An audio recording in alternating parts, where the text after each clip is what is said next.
کہ اگر کوئی توبہ کر لے تو میں شرک بھی معاف کر دوں گا، لیکن اگر کوئی بغیر توبہ کے مرے گا، اگر اس کے دامن میں شرک ہوا، وہ جہنم میں جائے گا، چاہے نوح علیہ السلام کا بیٹا ہو، ابراہیم علیہ السلام کا باپ ہو، محمد رسول کا چچا ہو، شرک کے ہوتے ہوئے کوئی عمل قبول نہیں۔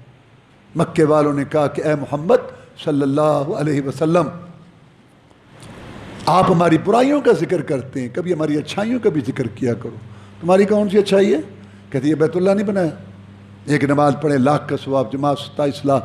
اللہ نے آیت اتار دی، ما کان للمشرکین یعمروا مساجد اللہ شاہدین علی انفسہم بالکفر اولئک حبطت اعمالہم وفی النار هم خالدون۔ نبی ان کے قول میں شرک، فعل میں شرک، رو میں شرک، لو میں شرک، صبح شرک، شام کو شرک، شرکیہ نعرے، نظر نیاز چڑھانے، ایک اللہ کے علاوہ دوسروں کو پکارنا، ان کا یہ وتیرہ ہے۔ نبیوں اور رسولوں کی تصویریں، مورتیاں، ڈھانچے، قبریں، درگاہیں، آستانے بنا کے ان کو مشکل کو شہادت روا سمجھتے ہیں۔ اے نبی ان کا کوئی عمل قبول نہیں، چاہے بیت اللہ بھی بنا لیں۔ یہ شرک ایسی نامراد بیماری ہے، انسان کی 100 سال زندگی ہو نا، 100 سال بہترین انداز میں گزاری ہو، عقائد، عبادات، معاملات کے لحاظ سے، رات کو تہجد، دن کو جہاد، روزہ، صدقے خیرات، نوافل کی کثرت، اخلاق، لوگوں کا خیال رکھنا، بھرپور انداز سے 100 سال زندگی گزاری ہو، دینی دینی دینی، اور اللہ کتنا اجر دیتا ہے؟ ایک نیکی کا 10 گنا سے لے کے 700 گنا تک۔ لیکن اگر 100 سال کی عبادت والا 1 سیکنڈ کا شرک کر کے مرے، 100 سال کی عبادت کا بیڑا غرق۔ ان الشرک لظلم عظیم، شرک بہت بڑا ظلم ہے۔ ظلم عربی کا لفظ ہے، کیا معنی ظلم کا؟ وضع شے فی غیر ملی، اس کا حق اس کو دینا، اس کا حق لے لینا، یہ جی۔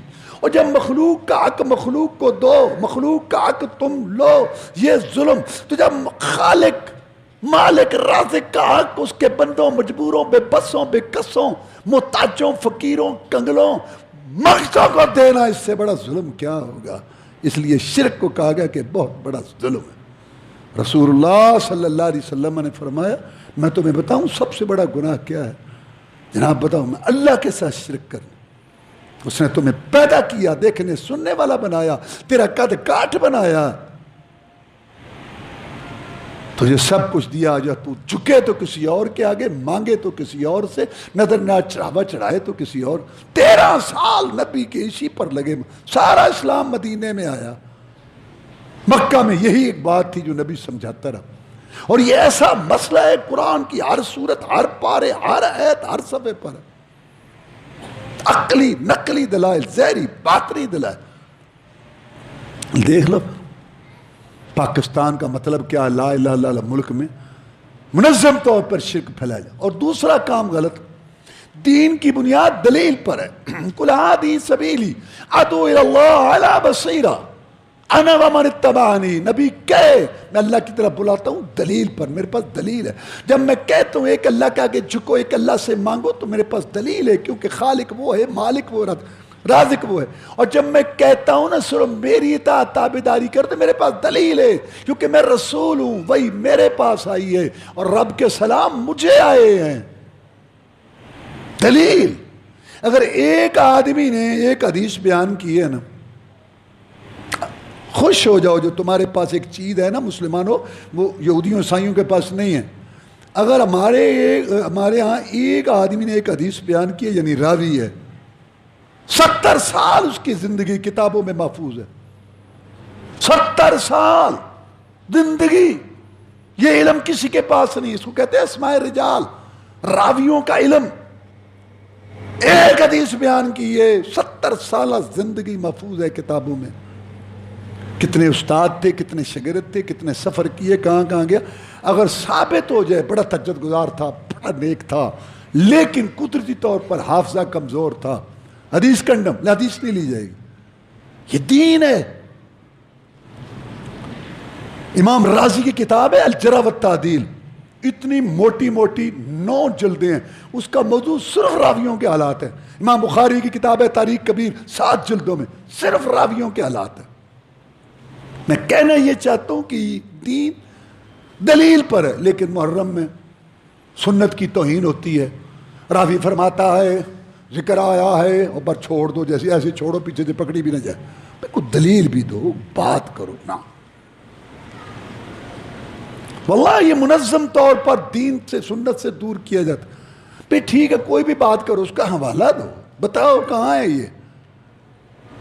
اور تاریخ کوئی دلیل نہیں ہے، دلیل قرآن اور حدیث ہے. تاریخ میں سچی باتیں بھی ہیں، جھوٹی بھی ہیں. اور یہ بات طے ہے کہ جن کا معاشرہ قرآن نے بیان کیا، صحابہ کرام رضوان اللہ علیہ مجمعین، چاہے ابوبکر صدیق ہوں یا چاہے امیر معاویہ ہوں رضی اللہ تعالیٰ، چاہے سیدہ فاطمہ ہوں رضی اللہ تعالیٰ، اور چاہے سیدہ عائشہ ہوں، چاہے سیدہ خدیجہ ہوں، وہ طے ہے کہ یہ لوگ سکہ بند، پکے ٹکے مومن، کامیاب، ہدایت یافتہ، رب کے پیارے، اللہ ان پہ راضی، اور یہ اللہ پہ راضی. یہ بات طے مت مستقل، اس کو نہیں چھیڑنا. بعد میں ٹھیک ہے باتیں کرو جس کی کرنی، لیکن بغیر دلیل کے بس چھوڑنا. جھوٹی سیدھی باتیں، صحابہ معاذ اللہ یہ کرتے تھے وہ کرتے تھے. دیکھو بات سنو، فرض کرو اگر تاریخ میں کسی کو کوئی بات نظر بھی آ جائے کسی صحابی کے متعلق، اللہ کی قسم 100 دفعہ ہم ایسی تاریخ کو جوتی کی نوک پر رکھیں گے اور قرآن اور حدیث کو آگے کریں گے. کوئی اللہ رسول کی بات کی گارنٹی ہے، تاریخ کی کوئی گارنٹی نہیں. تاریخی حقائق ہے، تاریخی حقائق ہے، اپنی آخرت خراب کرتے رہتے ہیں لوگ. اور تیسرا غلط پروگرام، نبیوں رسولوں کے بعد افضل ترین گروہ صحابہ کرام رضوان اللہ، مرد اور عورتیں، ان کو برا بھلا کہنا، گالی دینا، منافق ظالم ثابت کرنا، قرآن حدیث کی مخالفت ہے.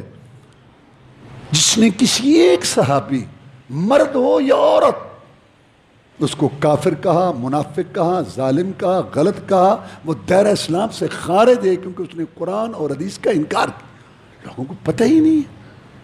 تیسرا یہ کام منظم طور پر. اچھا یہ بات بڑی عجیب ہے، جناب حسین رضی اللہ تعالیٰ محترم ہے سب کے لیے. مجھے یہ جملہ بہت اچھا لگتا ہے، حسین سب کا. ایک تنظیم ہے حسین سب کا، پروگرام ہوتے ہیں، میں بھی اس میں گیا ہوں. حسین سب کا، بہت اچھی بات ہے. تو جناب حسین رضی اللہ تعالیٰ کی فضیلت بیان کرو، ہم بھی کرتے ہیں.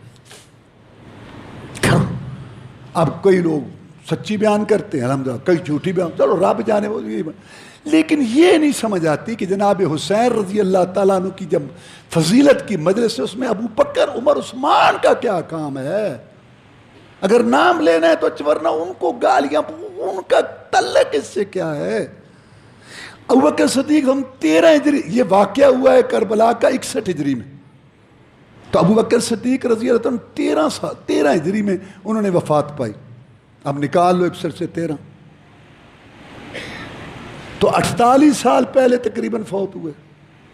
اور عمر فاروق رضی اللہ تعالیٰ عنہ 10 سال خلافت کی، پھر 23 میں فوت ہوئے. 10 اور نکال لو، 38 سال پہلے فوت ہوئے. اور جناب عثمان رضی اللہ عنہ نے خلافت کی 12 سال اور نکال لو تو 26 سال.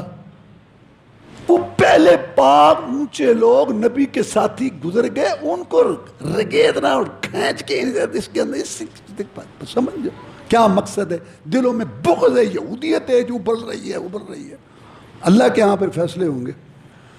تو تیسرا کام جو محرم میں ہوتا ہے صحابہ کرام پہ تبرہ، اشاروں اور کناؤں سے. اور چوتھا کام، اسلام میں جرأت، شجاعت، غیرت جو ہے نا، اس کو بڑی اہمیت دی گئی ہے. بڑے عجیب عجیب واقعات ہیں جرأت غیرت کے.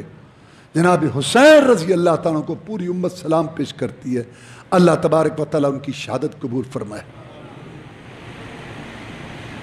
لیکن رونا، بزدلی، ڈرپوک، قوم کو نکھٹو بنانا، نکمہ بنانا، ریڈیو رو رہا ہے، ٹی وی رو رہا ہے، اخبارات رو رہے ہیں، گلیاں رو رہے ہیں، محلے رو کیا ہے؟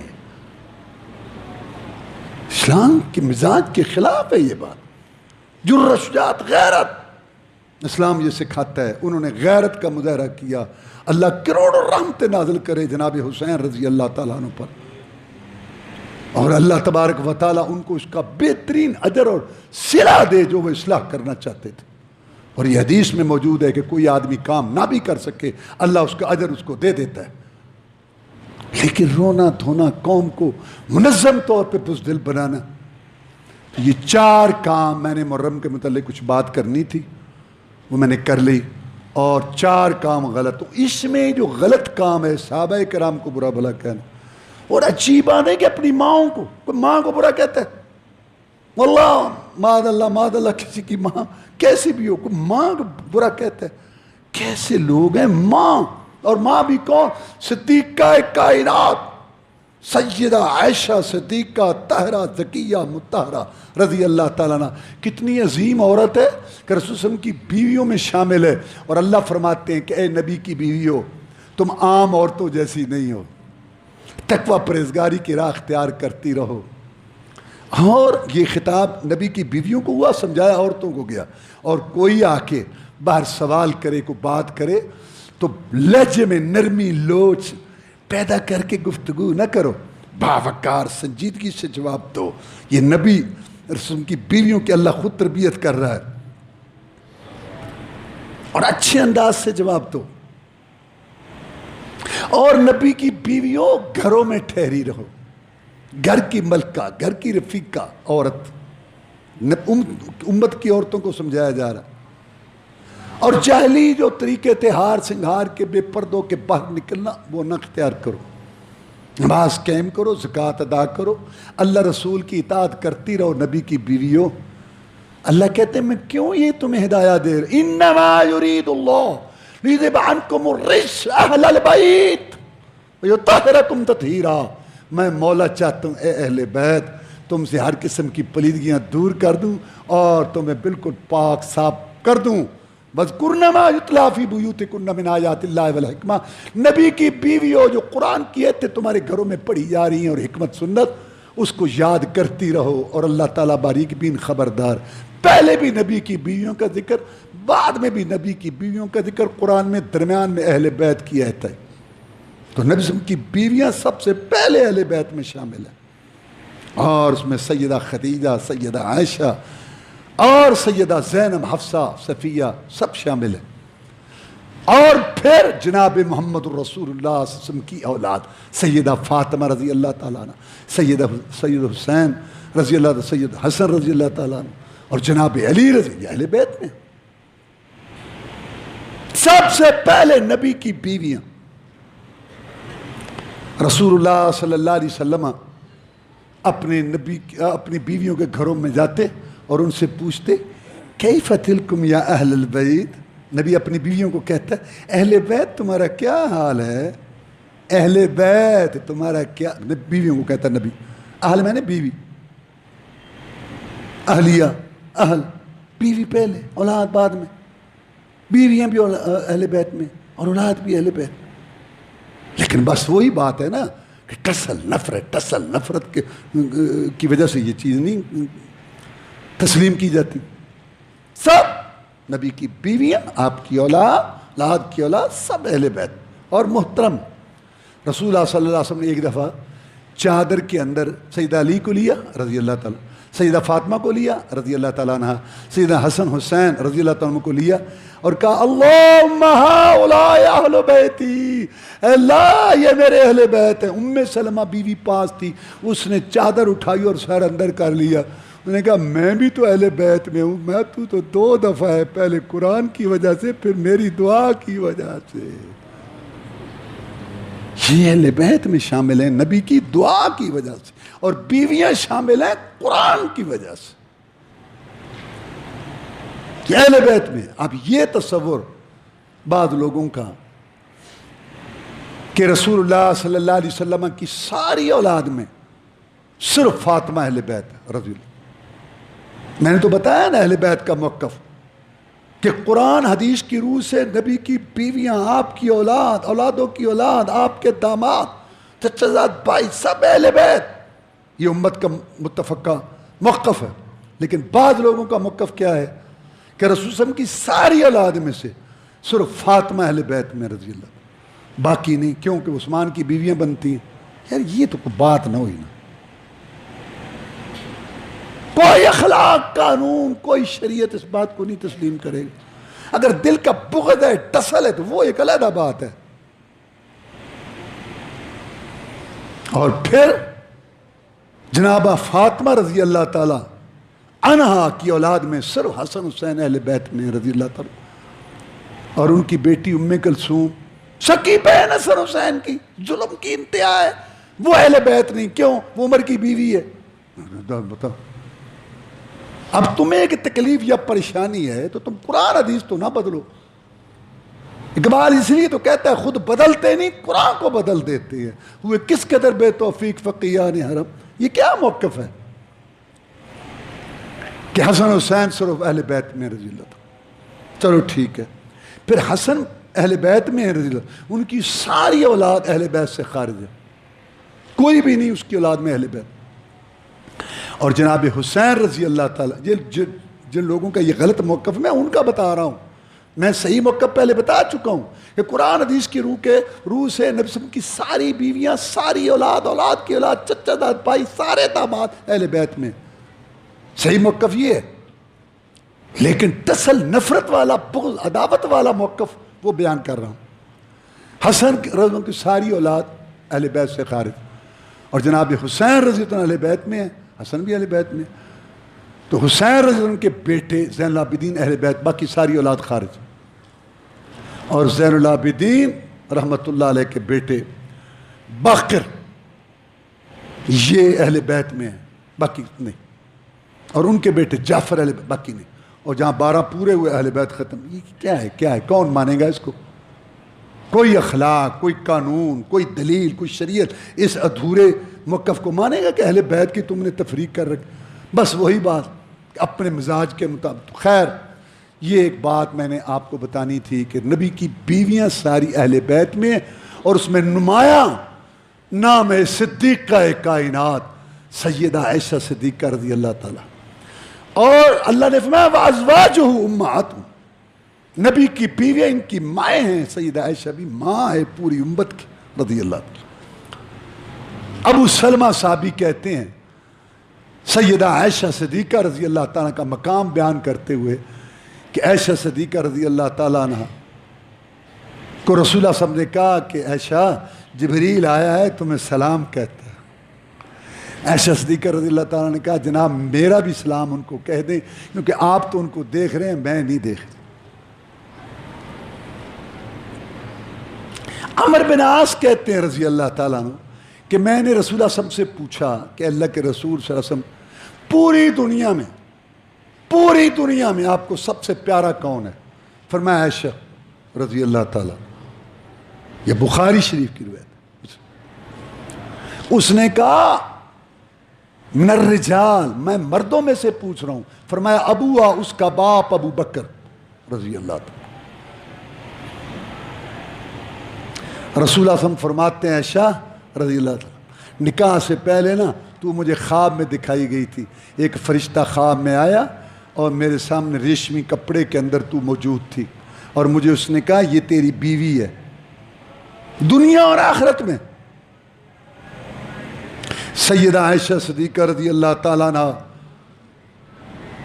کہ رسول اللہ صلی اللہ علیہ وسلم نے فرمایا میں جب کسی بھی بیوی کے گھر میں ہوتا ہوں، بستر پر ہوتا ہوں، وہاں جبریل وہی لے کے نہیں آتا سوائے عائشہ کے، جب میں اس کے گھر ہوتا ہوں، بستر پر ہوتا ہوں، تو جبریل آ جاتا ہے وہی لے کر۔ ابو موسیٰ کہتے ہیں رضی اللہ تعالیٰ عنہ کہ رسول اللہ صلی اللہ علیہ وسلم نے فرمایا کہ سیدہ عائشہ رضی اللہ تعالیٰ عنہ کی فضیلت پوری دنیا کی عورتوں پر ایسے ہے جیسے سرید کھانے کی فضیلت سارے کھانوں پر، کیونکہ عربوں کے ہاں سرید کھانا بہت ان کو پسند اور مرغوب تھا کہ گوشت پکا ہوا اس کے شوربے میں اور گوشت کے ٹکڑوں میں روٹی کے ٹکڑے ڈال کے پگو کے اور اس طرح ایک سرید بنا کے اس کو کھانا، یہ سرید ہے۔ جیسے سرید کی فضیلت سارے کھانوں پر ہے، ایسے عائشہ کی فضیلت ساری عورتوں پر ہے رضی اللہ تعالیٰ۔ ایک دفعہ سیدہ عائشہ صدیقہ رضی اللہ تعالیٰ نے عرض کی کہ اے اللہ کے رسول صلی اللہ علیہ وسلم، یہ جو قرآن مجید کی آیت ہے والذین آتوا وقلوبہم وجلہ، جو لوگ عمل کرتے ہیں اور ان کے دل ڈرتے ہیں، یہ سورہ مومنون کی آیت ہے وہ لوگ جو عمل کرتے ہیں اور ان کے دل ڈرتے ہیں، کام کرتے ہیں دل ڈرتے ہیں، یہ وہ لوگ ہیں جو شرابیں پیتے ہیں اور ڈرتے ہیں، چوریاں کرتے ہیں، چوری کا عمل کرتے ہیں ڈرتے ہیں۔ فرمایا لا یا بنت صدیق، نہیں ہے صدیق کی بیٹی، یہ رسول نے لقب دیا ابو بکر کو صدیق کا، اور صدیق کی بیٹی عائشہ صدیقہ کائنات رضی اللہ تعالیٰ، اے صدیق کی بیٹی نہیں، یہ وہ لوگ ہیں جو نمازیں پڑھتے ہیں اور صدقے کرتے ہیں۔ جناب ڈرتے کیوں ہیں؟ کہتا ہے ڈرتے اس لیے ہیں کہ پتہ نہیں اس بے پرواہ نے نیکی قبول بھی کی ہے کہ نہیں کی۔ دیکھو ہمیں امید ہے، ہم نیکی کرتے ہیں کہ اللہ مہربان ہماری نیکی قبول کرے گا، لیکن گارنٹی تو نہیں، ہمارا پابند تو نہیں ہے نا، اس لیے کرتے بھی رہو ڈرتے بھی رہو، عبادت کرو، عبادت کا گھمنڈ ذہن میں نہ آئے، دعا کرو یا اللہ میری عبادت میں جتنی کر سکا اس کو قبول کر لیں۔ تو رسول اللہ صلی اللہ علیہ وسلم نے لقب دیا صدیق، اور یہ صدیق کی بیٹی ہے، صدیقہ کائنات۔ کتنا علم تھا اس کے پاس۔ عمر فاروق رضی اللہ تعالیٰ کے دور میں مجلس صحابہ کرام کی رضوان اللہ علیہ مجمعین کی جمتی، کوئی نہ کوئی مسئلہ پیش ہوتا، بھئی کسی کو کوئی یاد ہے حدیث،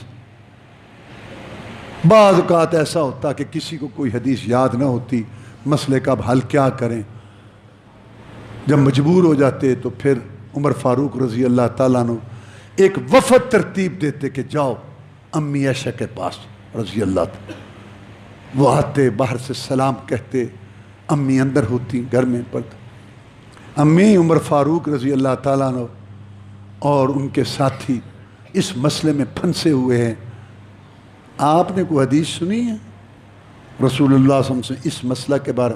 کہتی ہاں فلاں دن تھا دوپہر کا یا عصر کا، اور انصار کا قبیلہ اس میں سے فلاں عورت آئی تھی، اس نے آ کے یہ بات پوچھی تھی، آپ نے یہ جواب دیا تھا۔ صحابہ کرام ماں کو دعائیں دیتے جاتے اور عمر فاروق کو خوشخبری دیتے کہ مسئلہ حل ہو۔ امی کے پاس حدیث موجود تھی، اللہ اس پہ کروڑوں رحمتیں نازل، 2500 حدیث اس نے امت کو دی، اور اتنی نیک شب بیدار تھی کہ نماز کیا اشراق تہجد نہیں چھوڑتی تھی، صدقہ خیرات بہت کرتی تھی۔ ایک دفعہ بڑا عجیب واقعہ ہوا، عبداللہ بن زبیر ان کا بھانجا تھا رضی اللہ تعالی، تو وہ ماں بھی تھی، خالہ بھی تھی، اور رسول اللہ صلی اللہ علیہ وسلم کی بیوی بھی تھی، عبداللہ بن زبیر کے رسول کی بیوی تھی، کی خالہ تھی، خالہ ماں ہوتی ہے حدیث میں، الخالہ مدل تو خالہ ماں کی طرح ہوتی ہے، تو وہ بہت ماشاءاللہ صاحب حیثیت تھے، بہت ساری رقم بھیجتے کہ رسول اللہ صلی اللہ علیہ وسلم ہے نہیں، میری خالہ ہے، میری ماں ہے، تو ان کو بھیجتے پیسے کہ اپنا خرچ کریں، کھائیں پئیں، میری ماں کھائے، خالہ وہ صدقہ کر دیتی، وہ صدقہ کر دیتی۔ عبداللہ بن زبیر کو پتہ چلا رضی اللہ تعالیٰ، میں بھیجتا ہوں ان کے لیے کہ میری ماں کھائے، اور یہ سارا لوگوں کو کھلا دیتی ہے۔ جب بار بار ایسا ہوا تو ایک دن کہیں عبداللہ بن زبیر نے کہہ دیا بیٹھے بیٹھے، ماں کے ہاتھ روکنے ہی پڑیں گے، اب ماں کے ہاتھ نا باندھنے پڑیں گے، روکنے پڑیں گے، بھئی اس کو کہیں گے نہ خرچ کر۔ بس عائشہ صدیقہ رضی اللہ کو پتہ چلا کہ میرے ہاتھ رسول اللہ نے نہیں روکے تھے، یہ مجھے پیسے دیتا ہے، میرے ہاتھ روکتا ہے، اللہ کی قسم ایسے کلام نہیں کروں گی، میں نہیں بولوں گی، لے جا اپنے پیسے، مجھے نہیں چاہیے، میں اپنی آخرت بنا رہی ہوں۔ عبداللہ بن زبیر کو پتہ چلا، بڑے پریشان ہوئے، اب وہ سلو کرنا چاہتے تھے، مانتے نہیں تھے، تجھے ضرورت کیسی ایسی؟ میں رسول اللہ نے میرے ہاتھ نہیں روکے رضی اللہ، میں جیسے مجھے جو ہوتا جیسے میں چاہتی کرتی۔ اب انہوں نے بڑے بڑے صحابہ سے رابطہ کیا، ماں سے صلح کرا دو۔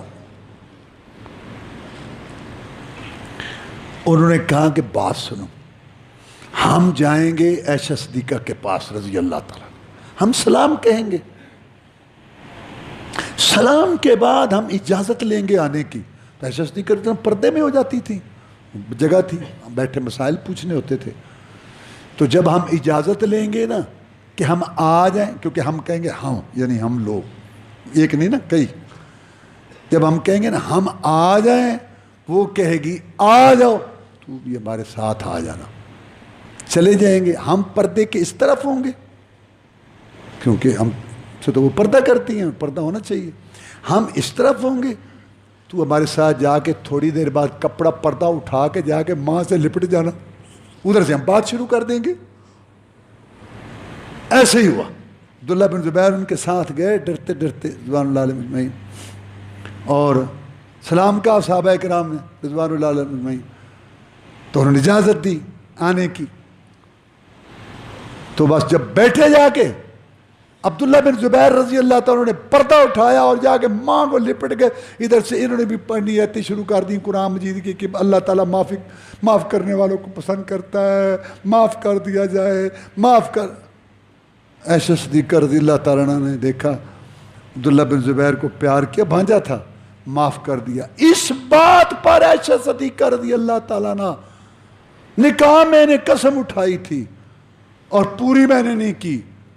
اب میں نے اس سے بولنا شروع کر دیا عبداللہ بن زبیر سے, ساری زندگی غلام آزاد کرتی رہی, سینکڑوں غلام آزاد کیے کہ اللہ میری یہ غلطی معاف کر دے. عائشہ صدیقہ رضی اللہ تعالیٰ عنہ. اور جب ظالموں نے تہمت لگائی, جھوٹی بات کی عائشہ پر رضی اللہ تعالیٰ عنہ, تو اللہ نے اس کی صفائی دی. یوسف علیہ السلام پر تہمت لگی تو انسان بولا, جریج پر لگی تو بچہ بولا, مریم پر لگی تو پھر بچہ بولا. جب عائشہ پر تہمت لگی رضی اللہ تعالی عنہا, اللہ خود بولا. کیا مقام ہے عائشہ, قرآن آیا. عائشہ صدیقہ کہتی ہیں رضی اللہ تعالیٰ عنہ کہ میں اپنے آپ کو اس قابل نہیں سمجھتی تھی کہ میرے بارے میں قرآن آئے گا. میں نے کہا رسول صلی اللہ علیہ وسلم کو خواب آ جائے گا, خواب بھی تو وہی ہے پیغمبر کا, یا جبریل علیہ السلام بتا جائیں گے کہ عائشہ پاک ہے.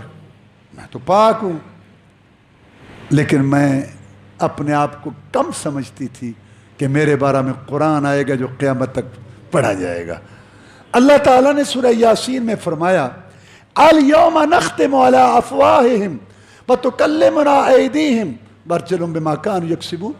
قیامت کے دن انسان یہ حجت کرے گا کہ میں نے یہ کام نہیں کیا. اللہ تعالیٰ رجسٹر جو ہیں یہ فرشتوں نے لکھے ہوئے ہیں. اللہ فرمائیں گے کہ ہم تیری زبان پر اب مہر لگاتے ہیں, تیری زبان بند, تیرے ہاتھ پاؤں گواہی دیں گے تیرے گناہوں کی. سورہ یاسین میں کہ انسان کے ہاتھ پاؤں گواہی دیں گے کے خلاف. یہ قانون ہے. لیکن عائشہ کے جو مجرم ہیں رضی اللہ, جو عائشہ پر بات کرتے ہیں, چاہے اس وقت یا اب, قرآن کہتا ہے یوم تشہد علیہم السنتہم وایدیہم وارجلہم. عائشہ وہ شخصیت ہے رضی اللہ تعالیٰ عنہ, اللہ کو اتنی پیاری ہے کہ عائشہ کے مجرم, عائشہ پر تہمت لگانے والے, غلط بات کرنے والے قیامت کے دن ان کے ہاتھ پاؤں بھی ان کے خلاف بولیں گے, ان کی زبانیں بھی ان کے خلاف بولیں گے. کیا مقام ہے عائشہ کا رضی اللہ تعالیٰ. ایک دفعہ آپ سفر میں گئے, آپ سفر میں جاتے ہو نا, قرآن دادی کرتے تھے کہ جس بیوی کا نام نکلتا اس کو لے کے جاتے. عائشہ کا نام نکلا رضی اللہ تعالیٰ. عائشہ صدیقہ کہتی ہیں رضی اللہ تعالیٰ عنہ, سفر میں پڑاؤ ہوا, میں قضائے حاجت کے لیے گئی. جب میں فارغ ہو کے آئی تو میں نے دیکھا کہ میرا ہار گر گیا ہے. میری بڑی بہن اسماء کا ہار تھا, میں نے اس سے لیا ہوا تھا پہننے کے لیے. تو میں فوراً گئی وہاں, مجھے نہیں ملا, کدھر بھی نہیں ملا. اس کے بعد اونٹ اٹھائے گئے, بٹھائے گئے, پتہ نہیں کہاں ہو گیا وہ. تو اس وقت تک تیمم کی ایتیں نہیں آئی تھی. اب پانی ہے نہیں, نماز کا ٹائم ہے, اب رسول اللہ صلی اللہ علیہ وسلم انتظار کر رہے ہیں کہ ہار تلاش کیا جا رہا ہے, ملے, ہم یہاں سے چلیں, پانی کے پاس پہنچیں. بعض لوگوں نے کہنا شروع کر دیا عائشہ خیال نہیں رکھتی, اب ہار گم کر بیٹھی ہے, اب رسول اللہ صلی اللہ علیہ وسلم بھی یہاں موجود ہیں, پانی نہیں ہے, اتنے لوگ ہیں, نماز پڑھنی ہے, پانی ہے نہیں. یہ باتیں کی. ابو بکر صدیق نے سنی، اس کی بیٹی تھی، باپ ہے، اس کو بھی یہ پریشانی ہوئی کہ عائشہ کو خیال رکھنا چاہیے تھا۔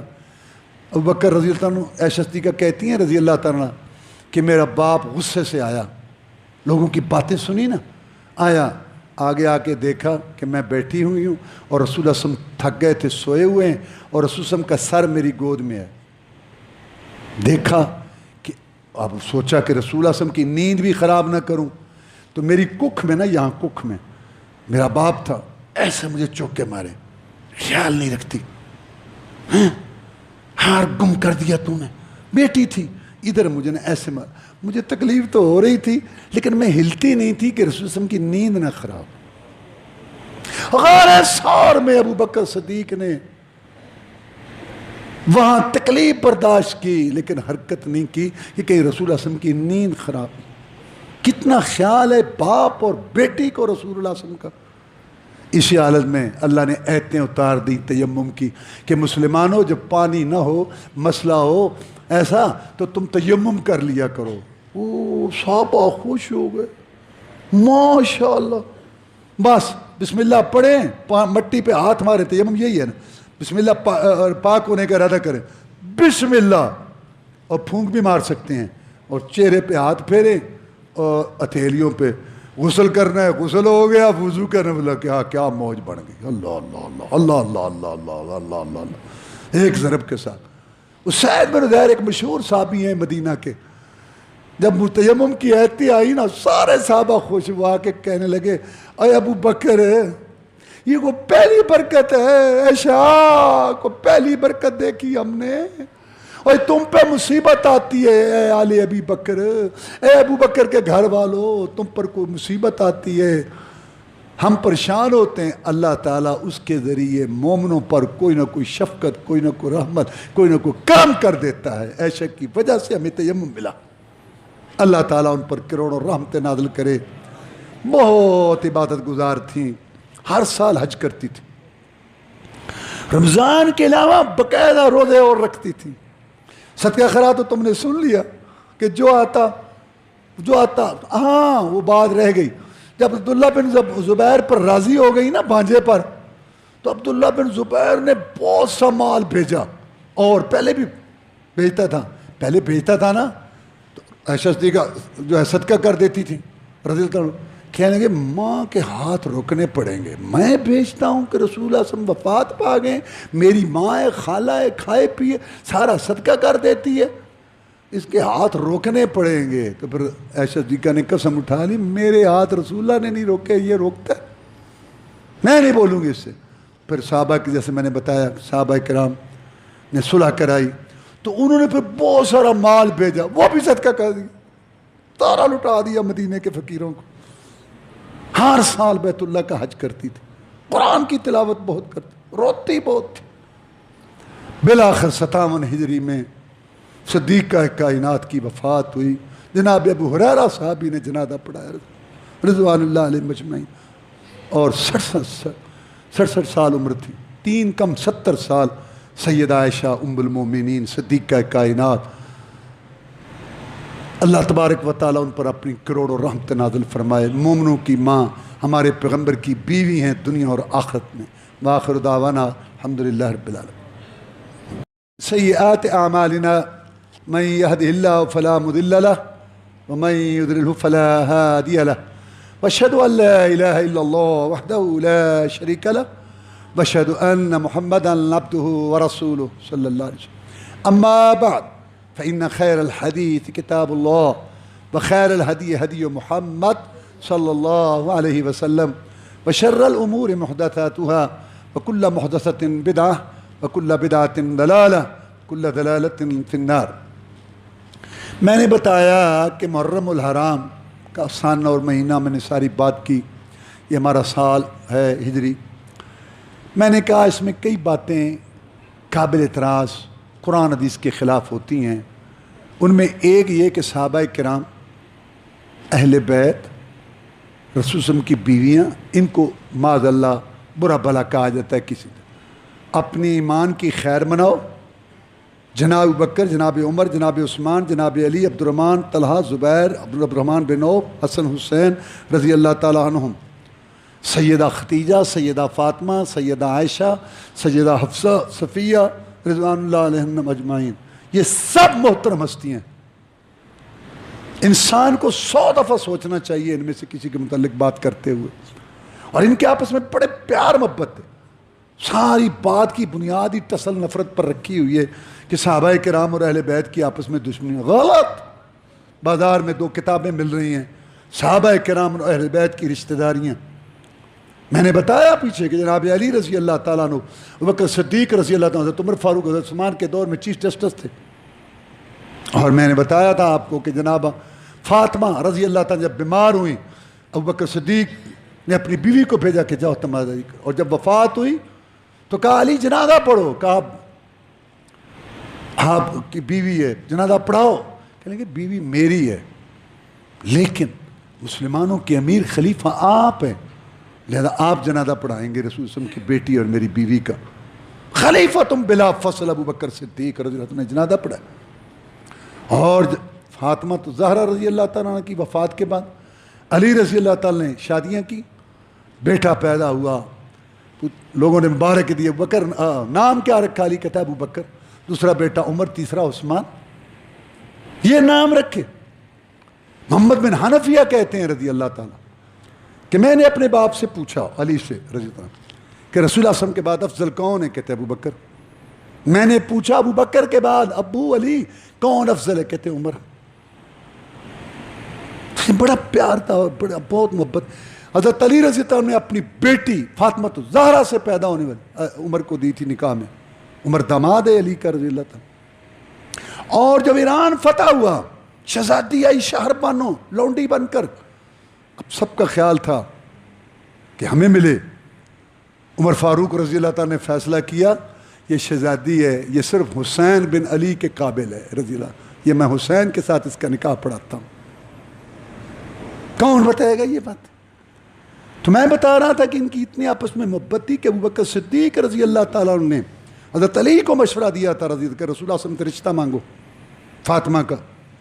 ابوبکر صدیق نے کہا تھا باقی خرچے کی فکر نہ کر، میں کروں گا۔ جا کے جب بات کی علی رضی اللہ تعالیٰ نے تو رسول اللہ نے کہا ابوبکر کو بلاؤ، عمر کو بلاؤ، عثمان کو بلاؤ، ان کو بلاؤ، اور ان کے سامنے اپنی بیٹی کا رشتہ کیا علی سے رضی اللہ تعالیٰ، اور خرچہ ابوبکر صدیق نے کیا رضی اللہ۔ ایک دفعہ علی رضی اللہ تعالیٰ نے، میں بتا رہا ہوں کہ ان کے آپس میں محبتیں کتنی، ایک دفعہ علی رضی اللہ تعالیٰ نے ارادہ کیا کہ ابو لہب کی بیٹی سے میں شادی کرتا ہوں۔ فاطمہ الزہرا رضی اللہ تعالیٰ عنہ آئی رسول اللہ صلی اللہ علیہ وسلم کے پاس، ابو علی شادی کرنا چاہتا ہے ابو جہل کی لڑکی سے۔ رسول اللہ صلی اللہ علیہ وسلم آئے، خطبہ دیا، فرمایا میں حلال کو حرام نہیں کرتا، شادی جائز ہے، لیکن اللہ کے رسول کی بیٹی اور اللہ کے دشمن کی بیٹی اکٹھی نہیں ہوں گی۔ فاطمہ میرے جگر کا ٹکڑا ہے، اس وقت یہ بات فرمائی تھی، فاطمہ میرے جگر کا ٹکڑا ہے، جس نے اس کو پریشان کیا میں محمد کو پریشان کیا۔